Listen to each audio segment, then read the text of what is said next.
सफलता का मार्ग प्रशस्त करती है। तो दोस्तों, कहानी में अंत तक बने रहिए, क्योंकि आज आपको चुप्पी की शक्ति का ऐसा रहस्य जानने को मिलेगा जो आपकी जिंदगी को बदल सकता है। पुराने समय की बात है। एक छोटे से गांव में वेदांत नाम का एक युवक रहता था।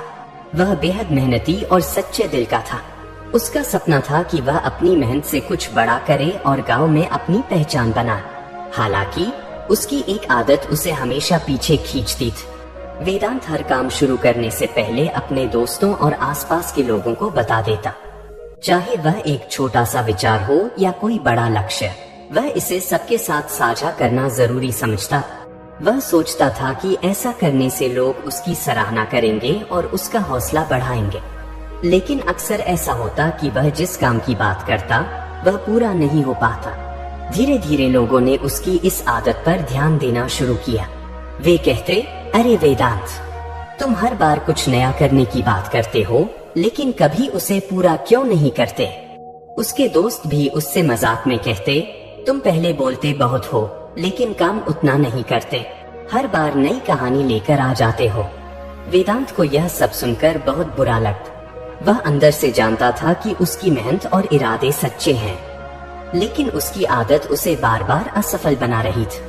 उसके सपनों का मजाक उड़ता देख वह अक्सर अकेला हो जाता और खुद से सवाल करता, क्या मुझसे सच में कुछ गलत हो रहा है? वेदांत की यह आदत उसके आत्मविश्वास को धीरे धीरे कमजोर करने लगे। लोग उसकी बातों को गंभीरता से लेना बंद कर चुके थे और यह बात उसे अंदर से खाई जा रही थी। वेदांत अब पहले जैसा खुशमिजाज नहीं रहा। उसे हर तरफ से तानों और मजाक का सामना करना पड़ रहा था। एक दिन जब वेदांत के दोस्तों ने उसके नए विचार पर फिर से मजाक उड़ाया, तो वह गहरे दुख में डूब गया। उसकी आंखों में आंसू आ गए और वह चुपचाप गांव से बाहर निकल गया। वह एकांत की तलाश में पास के जंगल में पहुंच गया। जंगल में चलते चलते वह एक पुराने बरगद के पेड़ के नीचे बैठ गया। वहाँ चारों ओर शांति थी, लेकिन वेदांत के मन में खलबली मची हुई थी। वह आसमान की ओर देख कहने लगा, क्या मैं सच में इतना अयोग्य हूँ? क्या मेरी मेहनत और सपने कभी पूरे नहीं होंगे? तभी पेड़ के पीछे से ध्यानमग्न एक साधु की आवाज सुनाई दी। साधु ने अपनी आंखें खोली और मुस्कुराते हुए पूछा, बेटा, तुम इतने व्याकुल क्यों हो? तुम्हारे मन में भारी बोझ दिख रहा है। क्या बात है? वेदांत ने साधु को देखकर थोड़ी राहत महसूस की। उसने मन की सारी बात साधु के सामने रख दी। उसने बताया, महाराज, मैं मेहनत करता हूँ और मेरे इरादे सच्चे हैं, लेकिन मेरी आदत है कि मैं अपने हर काम को दूसरों के साथ बांट देता हूँ। मुझे लगता था कि ऐसा करने से लोग मेरा हौसला बढ़ाएंगे, लेकिन अब वे मेरा मजाक उड़ाते हैं। मैं असफल क्यों हो रहा हूँ? क्या मुझ में ही कोई कमी है? साधु वेदांत की बातें ध्यान से सुनते रहे। फिर वे बोले, तुम्हारी मेहनत और इरादों में कोई कमी नहीं है बेटा, लेकिन याद रखो, हर बीज को पेड़ बनने के लिए मिट्टी के नीचे छिपे रहकर ही अंकुरित होना पड़ता है।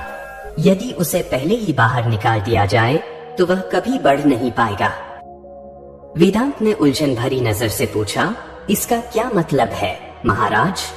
साधु ने गहरी सांस ली और कहा, तुम्हारी समस्या यह है कि तुम अपने सपनों और कामों को दूसरों के सामने बहुत जल्दी उजागर कर देते हो। इससे तुम्हारा ध्यान बंट जाता है और दूसरों की बातों से तुम्हारे इरादे कमजोर हो जाते हैं। साधु ने अपनी बात जारी रखते हुए वेदांत की तरफ देखा और मुस्कुराते हुए बोले, बेटा, यदि तुम अपनी समस्या का समाधान सच में चाहते हो तो तुम्हें एक परीक्षा से गुजरना होगा। यह परीक्षा तुम्हें सिखाएगी कि चुप रहना कितना महत्वपूर्ण है। लेकिन ध्यान रहे, यह परीक्षा आसान नहीं होगी। क्या तुम तैयार हो? वेदांत ने थोड़ा सोचा। उसने अपने जीवन की परेशानियों को याद किया और कहा, महाराज, मैं हर मुश्किल सहने को तैयार हूँ, बस आप मुझे सही राह दिखाएं। साधु ने गंभीरता से कहा, अच्छा तो सुनो, अगले 7 दिनों तक तुम किसी से कोई बात नहीं करोगे। चाहे कोई तुम्हें उकसाए, तुम्हारा मजाक उड़ाए या तुम्हारे गुस्से को भड़काए, तुम्हें चुप रहना होगा। साथ ही तुम अपने किसी भी विचार या योजना को किसी के साथ साझा नहीं करोगे। इन 7 दिनों में तुम केवल अपने काम पर ध्यान दोगे और खुद को शांत रखोगे। 7वें दिन मैं तुम्हें बताऊंगा कि इस परीक्षा ने तुम्हें क्या सिखाया। वेदांत ने साधु की बात मान ली। उसे लगा कि यही उसकी समस्या का समाधान हो सकता है। उसने साधु को प्रणाम किया और गांव में वापस चला गया। अगली सुबह उसने अपनी परीक्षा के पहले दिन की शुरुआत की। उसकी चुप्पी ने पहले ही दिन सबका ध्यान खींच लिया। उसके दोस्त, जो अक्सर उसके साथ समय बिताते थे, पूछने लगे, अरे वेदांत, क्या हुआ? आज इतने चुप क्यों हो? वेदांत ने कुछ नहीं कहा, बस हल्की मुस्कान देकर आगे बढ़ गया। फिर दूसरे दिन कुछ लोगों ने जानबूझकर उसे चिढ़ाने की कोशिश की। एक ने कहा, लगता है वेदांत अब कोई नई कहानी सोच रहा है। दूसरे ने हंसते हुए जोड़ा, शायद इस बार वह कुछ बड़ा करने की योजना बना रहा है जो फिर अधूरी रह जाएगी। वेदांत को यह सुनकर गुस्सा तो बहुत आया, लेकिन उसने साधु की बात याद रखी। उसने अपनी मुट्ठियां भींच ली, लेकिन वह कुछ नहीं बोला। तीसरे दिन वेदांत के मन में एक नई योजना आई। पहले की तरह उसका मन हुआ कि वह अपने दोस्तों को इस बारे में बता, लेकिन तभी उसे साधु की बात याद आई, हर बीज को मिट्टी के नीचे छिपे रहकर ही अंकुरित होना पड़ता है। इस बार उसने अपने विचार को अपने तक ही रखा और योजना पर काम करने का निश्चय किया। जैसे जैसे दिन बीतते गए, वेदांत ने महसूस किया कि चुप रहने से उसकी ऊर्जा व्यर्थ की बहस और बातचीत में बर्बाद नहीं हो रही थी। वह अपने काम पर बेहतर ध्यान केंद्रित कर पा रहा था। उसकी चुप्पी ने गांव के लोगों को भी हैरान कर दिया। लोग अब उसे उकसाने के बजाय सोचने लगे, लगता है वेदांत ने सच में कुछ सीख लिया है। 7वें दिन वेदांत साधु के पास पहुंचा तो उसकी आंखों में आत्मविश्वास झलक रहा था। उसने कहा, महाराज, मैंने आपकी परीक्षा पूरी कर ली। मैंने 7 दिनों तक चुप रहकर देखा कि लोग क्या कहते हैं और मैं खुद को कैसे संभाल सकता हूँ। साधु ने मुस्कुराते हुए पूछा, तो तुमने क्या सीखा? वेदांत ने उत्तर दिया, मैंने सीखा कि चुप रहना केवल शब्दों को रोकने का नाम नहीं है। यह हमें अपनी ऊर्जा बचाने और सही जगह लगाने का मौका देता है। जब मैं चुप रहा तो मुझे महसूस हुआ कि दूसरों की बातों से मेरा कोई नुकसान नहीं होता जब तक मैं उन्हें महत्व नहीं देता, और अपने काम और विचारों को साझा न करने से मेरा ध्यान भटका नहीं। साधु ने संतोष से कहा, बिल्कुल सही बेटा, चुप रहना एक कला है जो केवल धैर्य और आत्मनियंत्रण से सीखी जा सकती है।